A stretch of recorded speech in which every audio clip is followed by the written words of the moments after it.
Presiden ke Meghalaya Pradesh Congress Committee MPCC Ubadairu UMP Barim jong kesilong parliamentary constituency uba Unsen H Pala ulong bakamlong kababha ye kisang tan pathai banlit pelong politik sejak kecengki hanehu habai kren halor kene gamat uba Unsen H Pala ulong baladon ki boong yu banlit pej ye kecengki hanehu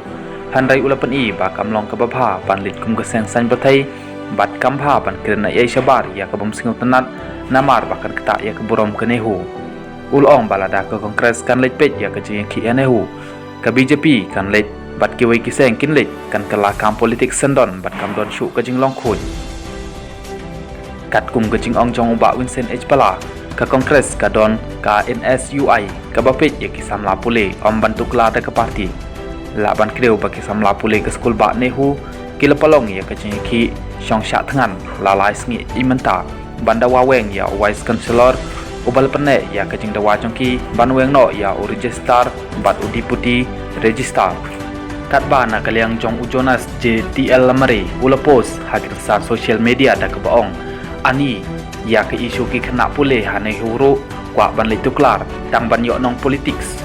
da ke political party ka kwa ban interfere ya ke kampo yin kenahu kumno kimla ran tang kawai ke isu ki surok ru empat lak ban thau perthai syukwa lej kita lut tang ban yok buram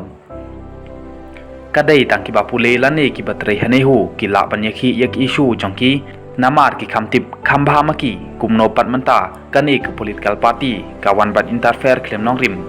ka political party ayu kum kene kat baki babun pat ki kersan ye kene ke party pengki surok bat ke party ijaj benriu tang shwa election kwa pelong political issue le ayu ya kejing ek ki pat ba